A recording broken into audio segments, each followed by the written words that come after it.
Hello friends, very good morning to all of you. Once again welcome back to your own YouTube channel learning NEET. और यहाँ पे हम देखते हैं daily question. मैं आपको इन्फॉर्म कर दूँ कि बहुत ही जल्दी आपकी ये जो इंग्लिश की क्लास होती है वो उसमें इंक्लूड किया जाएगा सी टेट और एम पी टेट की इंग्लिश भी। यानी कि ग्रामर तो हम देख ही रहे हैं जो कि सभी एग्ज़ाम्स में आना है, लेकिन क्योंकि सी टेट और एम पी टेट का एग्ज़ाम ही सामने खड़ा हुआ है और उसकी पैडागॉजी पढ़ना इंपॉर्टेंट है, तो वो भी मैं साथ में स्टार्ट करूँगी। नॉट एवरी डे, कि डेली नहीं, लेकिन कोशिश करूँगी कि आपकी वो भी क्लास बीच बीच में प्रोवाइड कराती रहूँ। मैं भी फ़िलहाल कोई ऐसा डे नहीं डिसाइड कर रही हूँ कि इस दिन ऐसा चलेगा।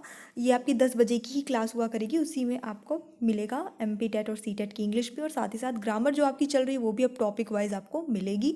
फ़िलहाल अभी हमारा जो सेशन सीरीज़ चल रही है, मैं कोशिश कर रही हूँ कि उसकी कम से कम 100 सीरीज़ तो कंप्लीट ही हो जाए, ताकि उतना अगर कोई पढ़ ले तो कैसे भी हर सिचुएशन में उसका एग्ज़ाम क्लियर हो ही हो जाए।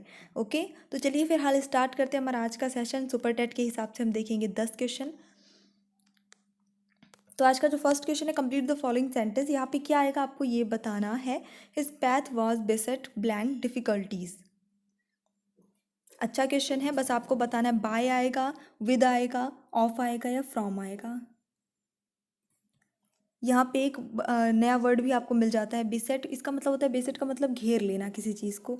तो मतलब उसके रास्ते को, उसकी राहों को मुसीबतों ने घेर लिया था, ऐसा सिचुएशन यहाँ पे मतलब ये बताने का सेंस निकल रहा है। ऑल राइट, तो चलिए देख लेते हैं इसका सही आंसर क्या होता है। विद हो जाएगा। जनरली हम डिफ़िकल्टीज़ के पहले जो है विद का यूज़ करते हैं, विद डिफ़िकल्टीज़, तो ये इसका करेक्ट आंसर हो जाएगा। ठीक है, नेक्स्ट देख लेते हैं। Change the voice and choose the correct option in the given question. तो यहाँ पे आपको क्या करना है, वॉइस चेंज करनी है। He was given the details of his uncle's will by the lawyer. ये ऑलरेडी पैसिव वॉइस में लिखा हुआ है। अगर हम इसके टेंस की बात करते हैं तो ही वॉज गिवन डिटेल्स, ऐसे ये करके आपका पास्ट इंडेफिनिट टेंस में जा रहा है जब ये चेंज होगा। इसका एक्टिव वॉइस कैसे बनेगा ये आप बताइए, या मैं आपको हिंट कर देती हूँ। पहले आपको सब्जेक्ट लिखना है, वर्ब की हमेशा आपको थर्ड फॉर्म लगानी है, और फिर अदर वर्ड्स लिखने हैं। बेसिक सा मैंने बता दिया है, फटाफट से गेस करिए। तो देखिए, सिंपली आपको यहाँ पे क्या करना है, सबसे पहले तो यहाँ पे जो आपका ऑब्जेक्ट होता है वही आके आपका सब्जेक्ट बनता है ना, हमेशा। ये तो आपको पता ही है वॉइस चेंज करते वक्त। तो सीधी सी बात है कि आपका सब्जेक्ट क्या होगा, द लॉयर होगा। आपको ज़्यादा कुछ सोचने की ज़रूरत ही नहीं। इसमें हिज अंकल लिखा है तो ये नहीं होगा, द डिटेल्स लिखा है तो ये नहीं होगा, फिर हिज अंकल लिखा है तो ये नहीं होगा, बचता है ऑप्शन नंबर डी, तो यही आपका आंसर होगा। बहुत सरल था इसको गेस करना, पूरा आपको पढ़ने की भी ज़रूरत नहीं पड़ी, फिर भी हम पढ़ लेंगे। The lawyer gave him the details of his uncle's will. ठीक है, ये बिल्कुल सही है। देखिए, वर्ब की ये कौन सी फॉर्म लगी है, सेकंड फॉर्म, यानी पास्ट इंडेफिनिट टेंस है, तो यहाँ पे थर्ड फॉर्म लगी है। क्योंकि हम उल्टा कर रहे हैं ना, कंफ्यूज मत होइए। जनरली आप एक्टिव से पैसिव में चेंज करते हैं, यहाँ हम पैसिव से एक्टिव में चेंज कर रहे हैं, तो हम उल्टा जा रहे हैं, सारी प्रोसेस उल्टी कर रहे हैं एकदम। Find the error in the given sentence. If there is no error then your answer will be option number D. Error कहाँ पे है, no sooner the bell rang, range, it's range not rang, then there was a scramble for getting out of the theatre. मेरे ख्याल से मैंने ही highlight कर दिया है यहाँ पे जो भी मिस्टेक है, पर परेशान मत होइएगा। ऑप्शन नंबर ए यहाँ पे सही हो जाता है, लेकिन वो ये चीज़ नहीं है मिस्टेक, क्योंकि मैंने हमेशा कहा है कि आपको ग्रामेटिकली मिस्टेक ही यहाँ पे फाइंड आउट करनी है जब भी इस तरह के मैं क्वेश्चन कराती हूँ। ये स्पेलिंग एरर थोड़ी सी है जो कि यहाँ नहीं होनी चाहिए थी, यहाँ रैंक ही होना चाहिए था। बट फिलहाल यहाँ पे जो मेन मिस्टेक है, ग्रामेटिकल मिस्टेक है, वो ये है कि नो सूनर के बाद डिड का यूज़ होता है। नो सूनर के से मतलब ठीक बाद एलेक्सरी वर्ब आता है, कोई ना कोई, डायरेक्ट ऐसे नहीं आ जाता है, कुछ ना कुछ एलेक्सरी वर्ब या हेल्पिंग वर्ब यहाँ पे लगेगा ही लगेगा। और क्योंकि ये पास्ट टेंस की बात हो रही है, इसलिए हम डिड लगाएंगे। ठीक है, pick out the suitable one word.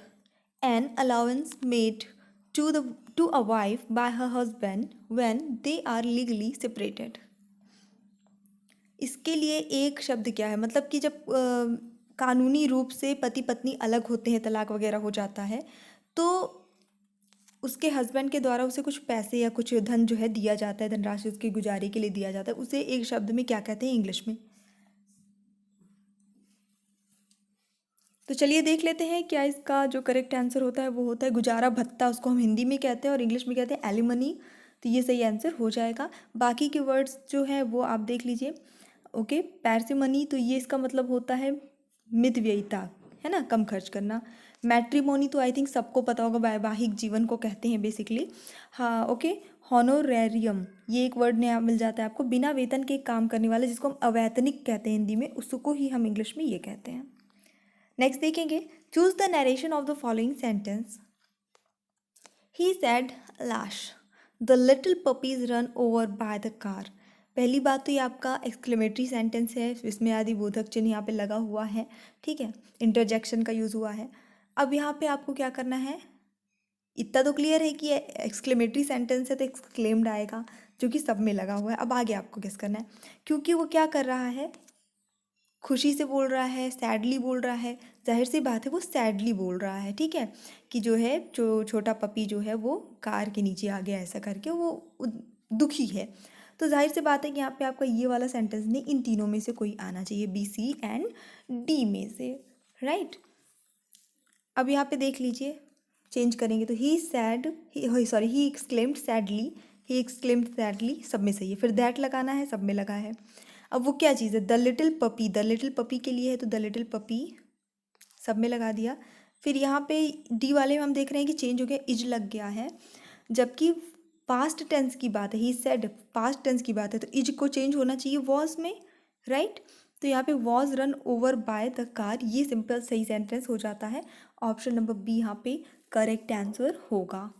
इतना डिटेल की ज़रूरत नहीं रहती है, वित्तीय क्लासेस हो चुकी हैं तो आई थिंक अब आप लोग करने लगे हैं सही सही, बट फिर भी जो मेरा काम है मैं कर रही हूँ, और आपका काम है लाइक करना, तो वो आप कर दीजिए।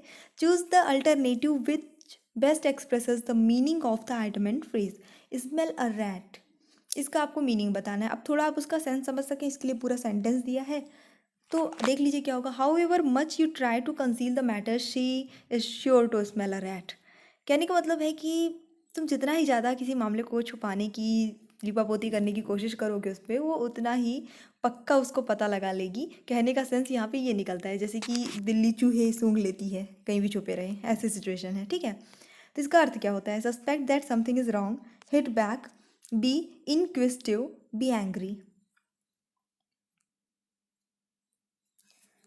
तो चलिए देख लेते हैं, यहाँ पे ऑप्शन नंबर ए सही हो जाता है कि जितना भी किसी मामले पे लीपापोती करने की कोशिश करोगे उसको शक हो जाएगा कि कुछ ना कुछ गड़बड़ है, तो यानी कि कुछ ये शक करना कि हाँ कुछ तो गड़बड़ है, उसके लिए स्मेल अ रैट यूज़ होता है।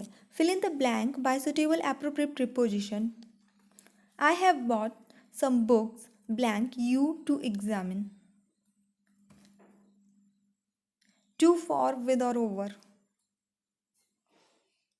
सो यहाँ पे जो करेक्ट आंसर फॉर होगा, फॉर यू टू एग्जामिन, ये इसका करेक्ट आंसर हो जाएगा। के लिए इसका अर्थ होता है हिंदी में, select the correctly spelled word. कौन सी स्पेलिंग सही है, सारे स्पेलिंग एक ही वर्ड की लिखी है, लेकिन कोई एक ही यहाँ पे सही है। फटाफट से देखिए, अब यहाँ पे अगर आपने ये वर्ड कभी देखा या पढ़ा होगा तभी आप बता पाएंगे, अदरवाइज नहीं बता पाएंगे। तो चलिए देख लेते हैं डायरेक्ट। यहाँ पे आपकी जो फर्स्ट ए नंबर वाली स्पेलिंग है, PLEBEIAN, प्लेबियन, ये बिल्कुल सही हो जाती है।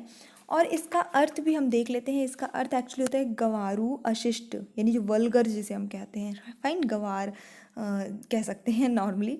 अब मतलब इसके शुद्ध हिंदी में बता रही हूँ, मैं बोलना नहीं चाहती ऐसे वर्ड्स। तो चलिए देख लेंगे next. Improve the sentence with the help of given option. In case of no improvement, your answer will be option D. We used to get up early in the morning, have breakfast and then went out to play. यहाँ पे आपको बताना है went out to play की जगह पे क्या use हो सकता है। वी यूज्ड टू, जब वी यूज्ड टू लगा होता है तो इसका मतलब होता है कि जो हम पास्ट में कोई काम किया करते थे, जैसे कहते हैं ना, पहले हम खेला करते थे, पहले हम टीवी देखा करते थे, पहले हम शक्तिमान देखा करते थे, ऐसा जब सेंस आता है तब हम यूज्ड टू यूज़ करते हैं, है ना। तो यहाँ पे हो गया कि we use to get up, मतलब हम सुबह मॉर्निंग में सुबह जल्दी उठा करते थे, फिर ब्रेकफास्ट किया करते थे और फिर उसके बाद खेलने जाया करते थे। 90s की याद आ गई। चलिए देख लीजिए अब यहाँ पे वेंट आउट टू प्ले होगा go out to play, gone out to play, what. तो देखिए यहाँ पे जो सही आंसर होता है, वैसे तो आपका आंसर आपके क्वेश्चन में ही दिया है, अगर आप वाकई में केयरफुली सेंटेंस को रीड किए हैं तो गो आउट टू प्ले होगा।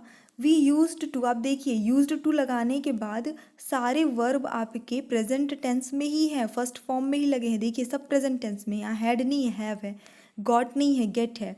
तो यहाँ पे भी जाहिर सी बात है वेंट नहीं गो होना चाहिए, राइट। तो अगर आपने केयरफुली सेंटेंस रीड किया था तो आपका आंसर क्वेश्चन में ही था, बहुत इजीली आप गेस कर सकते थे, but it's okay.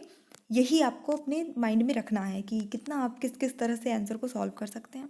Rita blank her home work yet, has not done, will not do, does not do, did not do. I think आपको टेंस पढ़ा दिया है तो ये बन जाना चाहिए। येट की बात हो रही है यानी अभी तक, है ना। तो रीता ने अभी तक काम नहीं करेगी, रीता ने अभी तक काम नहीं कर चुकी, रीता ने अभी तक, आप खुद सोचिए, अभी तक काम नहीं करती है, अपना होमवर्क मतलब, वहाँ काम मतलब गृह कार्य। तो यहाँ पे जो करेक्ट आंसर है वो हो जाता है आपका option number A, has not done. It's present perfect tense का निगेटिव सेंटेंस है। क्लियर। तो Rita has not done her homework yet, यानी रीता ने अभी तक अपना गृह कार्य नहीं किया है, नहीं किया, ये इसका सेंस निकलता है। सो आई जस्ट होप कि आपको क्लास पसंद आई होगी। पसंद आई है तो लाइक करिए, शेयर करिए, चैनल पे न्यू हैं तो सब्सक्राइब करिएगा। So thanks for watching, keep studying and bye bye.